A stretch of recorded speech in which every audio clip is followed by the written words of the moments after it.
Vídeo com informações do Flamengo e também do Corinthians, que sofreu transfer ban e está impossibilitado de fazer contratações. Isso quer dizer que eles não podem contratar Hugo Souza junto ao Flamengo, nesse momento, com o transfer ban. Sim, o Hugo Souza ainda pertence ao Flamengo e ainda está emprestado ao Corinthians. E para piorar a situação do Corinthians, tem clube interessado em Hugo Souza. É isso mesmo.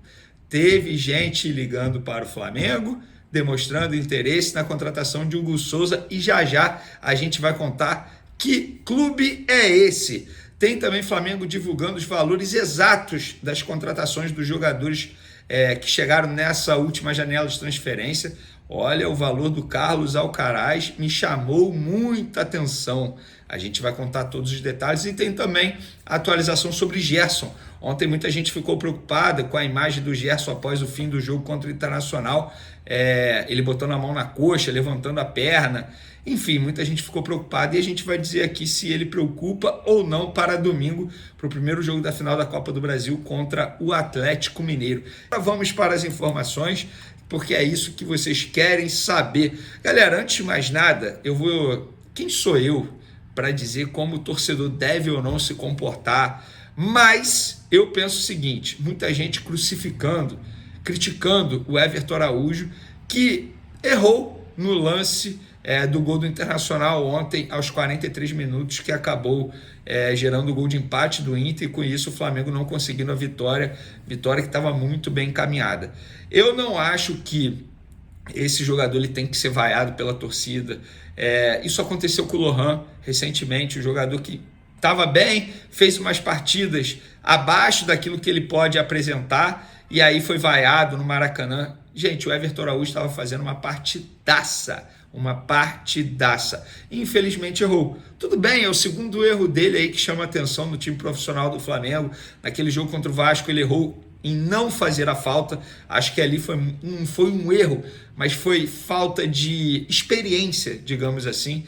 E é um jovem. É óbvio que o Felipe Luiz vai dar um toque nele, é óbvio que o Felipe Luiz vai orientá-lo, é óbvio que ele vai aprender errando. Então, torcedor, põe a mão na consciência e, entre aspas, não queime mais um grande jogador que o Flamengo está lapidando para poder gerar bons frutos dentro e fora de campo futuramente. É o que eu penso. É um jogador que provavelmente será titular no domingo no Maracanã contra o Atlético Mineiro. É o momento de dar apoio e não de vaiá-lo. Pelo menos é o que eu penso. Acho que vale a reflexão para vocês aí. Por exemplo, o Alcaraz ontem perdeu um gol feito. Um inacreditável Futebol Clube. Clássico. Não vejo ninguém criticando. E foi um erro que também atrapalhou o Flamengo, porque se ele tivesse feito, o placar estaria 2-0, o Inter poderia fazer esse 1 aí, pronto, o Flamengo poderia vencer. Então, eu não estou aqui chamando vocês para criticarem o Alcaraz, mas eu não estou vendo ninguém criticando o Alcaraz, tal como estão criticando o Everton Araújo. E sobre Gerson, que terminou o jogo lá botando a mão na perna, muita gente preocupada em relação a isso. Acabei de publicar nas minhas outras redes sociais, no Twitter e também no Instagram, publiquei o seguinte: sobre Gerson, embora a imagem tenha preocupado após o término do jogo contra o Internacional, está tudo bem com camisa 8 e não preocupa para o jogo do Flamengo contra o Atlético Mineiro, domingo, pelo primeiro jogo da final da Copa do Brasil.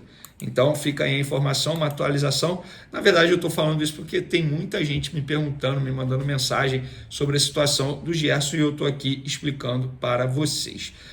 Outro assunto importante, o Flamengo divulgou o demonstrativo financeiro, o último, na verdade, demonstrativo financeiro de 2024, que corresponde aí, na verdade, ao terceiro trimestre do ano. No documento, o rubro-negro detalhou o investimento detalhado mesmo, assim, quanto foi exatamente cada reforço na última janela de transferência. E o Flamengo, segundo esse documento, investiu exatamente na última janela 166 milhões de reais e 438 mil, sendo 125 milhões de reais e 443 mil apenas em Carlos Alcaraz. Direitos federativos de Carlos Alcaraz e luvas deu 112 milhões e 334 mil. E o custo da intermediação foi de 13 milhões e 109 mil. O Gonzalo Plata superou a casa aí dos 30 milhões de reais no valor total. O Flamengo pagou exatamente 23 milhões e 858 milhões e 858 mil ao SAD do Catar, por pouco mais de 30% dos direitos econômicos e luvas do jogador. Os outros 6 milhões e 214 mil corresponderam aos custos com intermediação. Pois é. Já Alexandre e Michael, jogadores que chegaram livre, ou seja, o Flamengo não pagou pelo custo da transação, pagou ali, enfim, não teve compra de direito econômico, nada disso. A negociação pelo lateral Alexandre, que se tornou titular absoluto na posição, custou 3 milhões e 230 mil, enquanto do Michael 7 milhões e 603 mil. Pois é, rapaz, chama atenção isso aí, custo de intermediação, luvas, enfim. Então, valor total, tá? Em milhões, 3 milhões e 230 mil Alexandre, Alcaraz 125 milhões e 443 mil, Gonzalo Plata 30 milhões e 72 mil e Michael 7 milhões e 603 mil. E aí eu faço o questionamento para vocês, o que vocês acharam dos valores? O Alcaraz, para deixar bem claro, é o jogador mais caro da história do Flamengo, ele se tornou o jogador mais caro. Ninguém tinha custado tanto quanto o argentino custou agora ao Flamengo. Me chama a atenção, vou ser bem sincero, e eu quero a opinião de vocês. Para finalizar nosso vídeo, galera, hoje, dia 31 de outubro, quinta-feira, a FIFA puniu o Corinthians com transfer ban após dívida aí de pouco mais de 6 milhões de reais em relação ao Balbuena, ex-zagueiro da equipe. O time paulista, portanto, não pode contratar jogadores até o início de 2026. E o Hugo Souza tem chance aí de voltar ao Flamengo a partir da próxima temporada.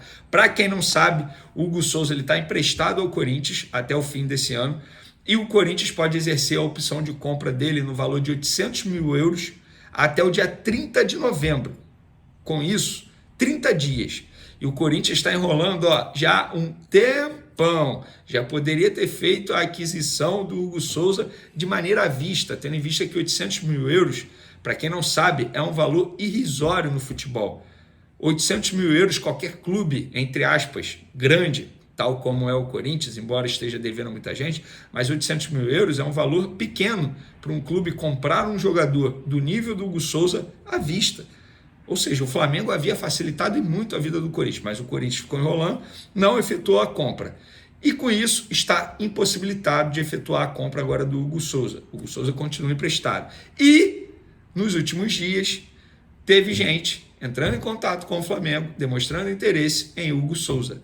Sabe quem é? Eu apurei. É o Grupo City. É isso mesmo, que tem vários clubes nesse grupo, obviamente. Um deles é o Bahia, mas eu não tenho informação para qual clube seria a contratação dele, se seria para o Bahia, se seria, enfim, para outro clube. Obviamente não seria para o Manchester City, que é o principal clube desse grupo, mas eles têm clube na Bélgica, enfim. Mas o Grupo City está sim interessado em Hugo Souza e pode ser o futuro dele. O Corinthians tem até o dia 30 de novembro para conseguir a contratação de Hugo Souza, para se resolver junto à FIFA, e o Flamengo nada pode fazer. Eu conversei com uma pessoa lá do Flamengo e essa pessoa falou muito franco comigo.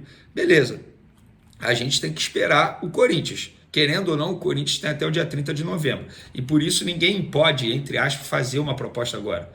Ah, mas beleza, a proposta tem que ser no valor de 800 mil euros. Não, o Flamengo pode pedir mais. É porque esse valor está pré-estabelecido no contrato de empréstimo ao Corinthians. Como o Hugo Souza se valorizou, está muito valorizado no mercado, obviamente, o Flamengo pode pedir mais. E lembrando, esse valor do Hugo Souza é por 60% do Hugo Souza. O Flamengo manteria 40% dele.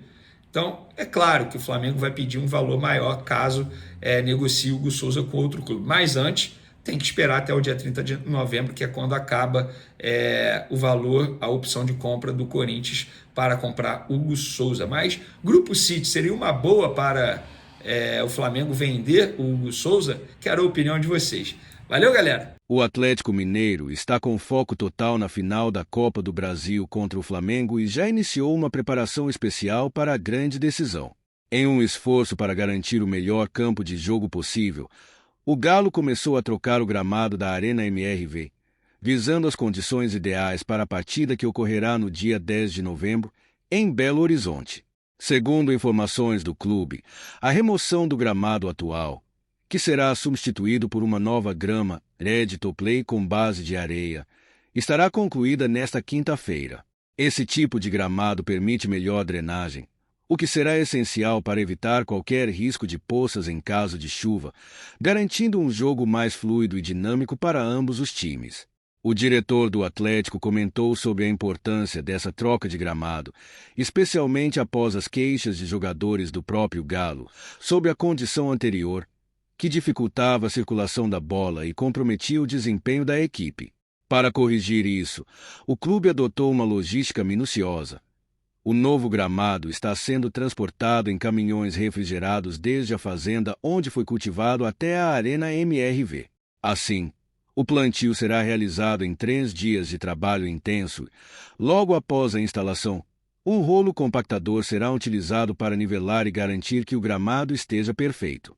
Ao todo, cerca de 5,5 mil metros quadrados do campo serão renovados, com a promessa de um gramado impecável para a final. Esse preparo cuidadoso reflete o quanto o Atlético está disposto a ir além para criar um ambiente ideal para essa partida decisiva contra o Flamengo. Vale lembrar que o gramado atual, instalado no meio do ano, vinha com uma base de argila que dificultava o escoamento da água, causando problemas nos jogos anteriores. Agora, com a nova grama de base arenosa, espera-se que o campo suporte bem a partida, mesmo sob condições climáticas adversas. Enquanto isso, o Galo segue focado em suas próximas missões. A primeira partida da final contra o Flamengo acontecerá neste domingo, e logo após, o Atlético viaja para enfrentar o Atlético Goianiense pelo Brasileirão, antes de voltar sua atenção completamente para o duelo decisivo em sua casa. A nação atleticana já está ansiosa para ver a equipe entrar em campo na Arena MRV com um gramado renovado e com a energia do time e da torcida em alta para essa final histórica.